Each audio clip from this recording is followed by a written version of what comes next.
अस्सलाम वालेकुम नाज़रीन, welcome back to my channel.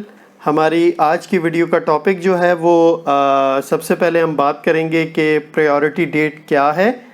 उसके बाद इसका वीज़ा बुलेटिन, उसका एनालिसिस और उसकी मूवमेंट के बारे में बात करेंगे। और तीसरे नंबर पर हम इसी वीज़ा बुलेटिन के तनाजुर में देखेंगे कि आपका इंटरव्यू लेटर कब आएगा।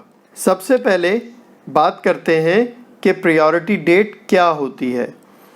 तो प्रायोरिटी डेट जो होती है ये वो तारीख़ होती है जो कि जब आपका केस USCIS में पहली दफ़ा सबमिट किया जाता है, जिस तारीख़ को सबमिट किया जाता है वो तारीख़ आपकी प्रायोरिटी डेट कहलाती है। और वो प्रायोरिटी डेट जो है आपके बाकायदा इस तरह फॉर्म I-797 के ऊपर मेंशन्ड होती है। मैं आपको दिखा देता हूँ। इस तरह से इस जगह पर आपकी जो है वो डेट बाकायदा मेंशन होती है, प्रायोरिटी डेट क्या है फॉर्म I-797 के ऊपर। और इसके अलावा जो है आपकी प्रायोरिटी डेट बाकायदा से जो notice of immigration case creation का लेटर होता है उसमें भी बाकायदा इस तरह से यहाँ पर मेंशन हुई हुई होती है। तो ये तो हो गई प्रायोरिटी डेट। इसके अलावा तमाम फैमिली कैटेगरीज़ को हर साल जो है वो तकरीबन 2,26,000 वीज़ा जो हैं वो दिए जाते हैं और उनकी ये 2,26,000 की वीज़ा की लिमिट होती है जो तमाम फैमिली कैटेगरीज़ को मिलते हैं। और तमाम फैमिली कैटेगरीज़ को उनकी प्रायोरिटी डेट के हिसाब से हर महीने वीज़े अलॉट किए जाते हैं। अब जो है वो वीज़ा बुलेटिन के बारे में हम बात करते हैं, लेकिन वीज़ा बुलेटिन के बारे में बात करने से पहले हम ये जानेंगे कि फाइलिंग चार्ट क्या होता है, जिसको वेलकम लेटर का चार्ट कहते हैं या चार्ट बी कहते हैं, और चार्ट ए जिसको फाइनल एक्शन चार्ट कहते हैं या इंटरव्यू चार्ट कहते हैं, वो क्या होता है। तो फाइलिंग चार्ट जो होता है, इस चार्ट में जब आपकी प्रायोरिटी डेट करंट होती है, जैसे कि मैं आपको दिखा देता हूँ कि जब आपकी प्रायोरिटी डेट जो है वो इस तरह से वीज़ा बुलेटिन में जब आपकी प्रायोरिटी डेट, ये चार्ट ए है, ये चार्ट बी है, जिसको ये date for filing family sponsored visa application कहते हैं।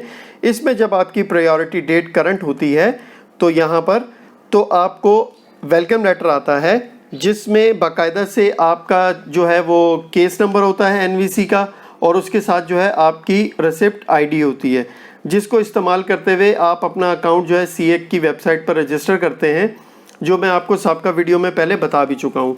और वहाँ पर DS-260 फ़ीस और फॉर्म्स वगैरह और इसके अलावा सिविल डॉक्यूमेंट्स वगैरह अपलोड करते हैं। और उसके बाद जो है वो आपकी फराहम करदा तमाम मालूमात को NVC चेक करता है, और चेक करने के बाद आपको जो है डॉक्यूमेंटेरियली क्वालिफाइड की ईमेल भेज दी जाती है। उसके बाद आप अपने इंटरव्यू की लाइन में लग जाते हैं। फाइनल एक्शन चार्ट जो होता है, बेसिकली ये जो है final action chart, chart A जिसको कहते हैं, ये बेसिकली इंटरव्यू चार्ट कहलाता है। और जब आपकी प्रायोरिटी डेट इस चार्ट में यहाँ करंट होती है तो उसमें आपको आपकी डॉक्यूमेंटेरियली क्वालिफाइड डेट के हिसाब से फिर एम्बेसी आपको इंटरव्यू लेटर भेजती है और आपका इंटरव्यू लिया जाता है। अब आते हैं वीज़ा बुलेटिन की जानिब। तो वीज़ा बुलेटिन के हवाले से मैं आपको यहाँ पर दिखा देता हूँ। ये वीज़ा बुलेटिन है, इसका कुछ जो है मैंने मूवमेंट्स को पहले से जो है वो वर्किंग की हुई है। अगर आप देखें तो ये जो रेस्ट ऑफ द वर्ल्ड है, जिसको आप all chargeability area except those listed, ये वो ममालिक हैं जिसमें हमारे तमाम हमसाया ममालिक और अदर तमाम कंट्रीज़ आ जाते हैं जिनका यहाँ पर नाम मेंशन नहीं है। उसमें जैसे बांग्लादेश है, नेपाल है, भूटान वगैरह है और दूसरे अदर कंट्रीज़ हैं, वो सब इसमें आ जाते हैं, all chargeability areas except those listed. तो यहाँ पर अगर आप देखें तो रेस्ट ऑफ द वर्ल्ड में अभी फाइनल एक्शन डेट में F1 कैटेगरी, इसकी फाइनल एक्शन डेट में 14 दिन की मूवमेंट हुई है, जबकि फाइलिंग डेट के अंदर 75 डेज़ की मूवमेंट हुई है, जो कि अच्छी मूवमेंट है। F2A, उसकी final action date already current चल रही है और उसकी जो है फाइलिंग डेट उसमें 31 डेज़ की मूवमेंट हुई है। F2B में फाइनल एक्शन डेट में 24 डेज़ और डेट ऑफ फाइलिंग में 38 डेज़ की मूवमेंट। F3 उसमें जो है वो फाइनल एक्शन डेट में 61 डेज़ की मूवमेंट, जो कि बहुत ज़बरदस्त नवंबर 2019 के बाद से पहली दफ़ा इतनी बड़ी जो है मूवमेंट हुई है किसी भी वीज़ा बुलेटिन के अंदर। और उसके बाद इसकी डेट ऑफ फाइलिंग में 21 डेज़ की मूवमेंट हुई है। इसी तरह F4 कैटेगरी में भी फाइनल एक्शन डेट में 62 डेज़ की मूवमेंट, जबकि फाइलिंग डेट में कोई मूवमेंट नहीं हुई। अब आते हैं वीज़ा बुलेटिन इंडिया की जानिब। तो इंडिया का जो वीज़ा बुलेटिन है उसके मुताबिक जो है F1 में फाइनल एक्शन डेट जो है उसमें 14 डेज़ और डेट ऑफ फाइलिंग में 75 डेज़। इसके अलावा F2A ऑलरेडी करंट चल रहा है फाइनल एक्शन, और इसकी डेट ऑफ फाइलिंग जो है वो 31 डेज़ की मूवमेंट हुई है। F2B की फाइनल एक्शन डेट जो है उसमें 24 डेज़ की मूवमेंट हुई है और डेट ऑफ फाइलिंग में 38 डेज़ की मूवमेंट हुई है। इसके अलावा F3 कैटेगरी में फाइनल एक्शन डेट जो है वो 61 डेज़ की मूवमेंट और डेट ऑफ फाइलिंग में 21 डेज़ की मूवमेंट हुई है। इसके अलावा इस दफ़ा बहुत अच्छी मूवमेंट हुई है F4 कैटेगरी की फाइनल एक्शन डेट में 99 डेज़ की, ऑलमोस्ट 3 महीने से अबव की मूवमेंट हुई है इसमें, जबकि फाइलिंग डेट में कोई मूवमेंट नहीं हुई। तो ये तो था हमारा वीज़ा बुलेटिन। अब यहाँ पर एक कन्फ्यूजन जो है बहुत सारे लोगों को होगा, वो दूर करना चाहूँगा कि बहुत से लोग सोच रहे होंगे कि इतना बैकलॉग है और मज़ीद इंटरव्यू डेट्स को आगे बढ़ा दिया है। तो आपको बता दूं कि इंटरव्यू डेट्स का ज़्यादा आगे बढ़ना मतलब ज़्यादा इंटरव्यूज़ होना, जिसका मतलब बैकलॉग में तेज़ी से कमी होना, और वेलकम लेटर या चार्ट बी या फाइलिंग चार्ट में मूवमेंट कम होना या ना होना, इसका मतलब है कि कम लोगों को वेलकम लेटर्स आएंगे और कम लोग जो है वो डॉक्यूमेंटरीली क्वालिफाइड होंगे, मतलब बैकलॉग में कम से कम इजाफा होगा।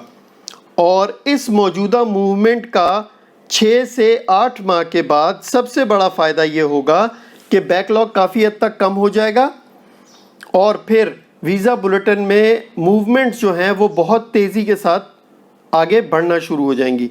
और उम्मीद है कि अब आइंदा आने वाले चंद हफ्तों में वीज़ा इशुएंस की रफ्तार में वाज़े तौर पर इजाफा होगा।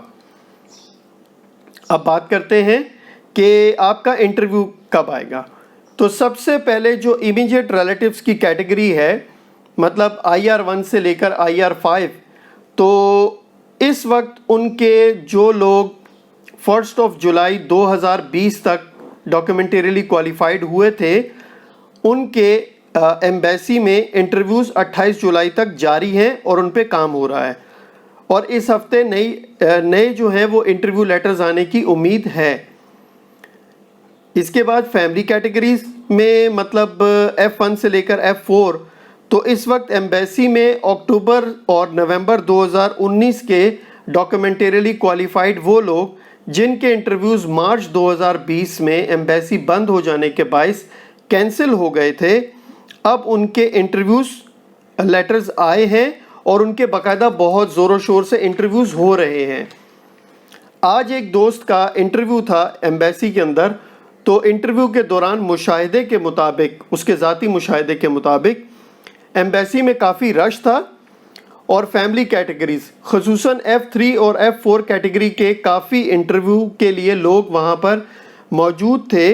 और इस वक्त फैमिली कैटेगरीज के इंटरव्यूज़ का ट्रेंड कुछ इस तरह है कि AP केसेस को जल्द अज जल्द जो है वो ख़त्म किया जा रहा है और उसके अलावा कैंसल्ड इंटरव्यूज़ को रीस्केड्यूल किया जा रहा है और जल्द से जल्द उनके इंटरव्यूज़ जो है वो आगे जल्द से जल्द उनके इंटरव्यूज़ लिए जा रहे हैं।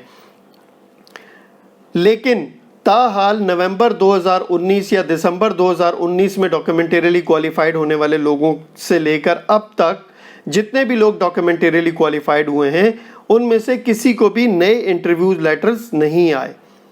मेरे ख्याल में या तो नेक्स्ट मंथ या फिर अक्टूबर से फैमिली कैटेगरीज को नए इंटरव्यू लेटर्स आएंगे और उम्मीद है कि नए इंटरव्यू लेटर्स 1-2 महीनों के अंदर एक्सपेक्टेड है कि वो आना शुरू हो जाएंगे।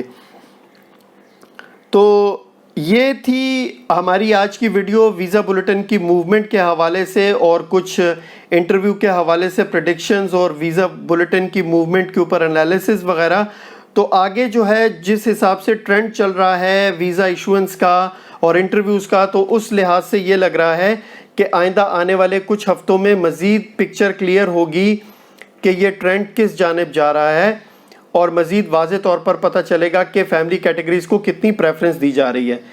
तो नेक्स्ट वीडियो में आपसे किसी नई मालूमात और नई अपडेट के साथ मिलेंगे। तब तक के लिए इजाज़त। अपने दोस्तों, रिश्तेदारों और गिरदो नवा के लोगों का बहुत ख्याल रखिएगा। इजाज़त चाहता हूँ। अल्लाह हाफ़िज़।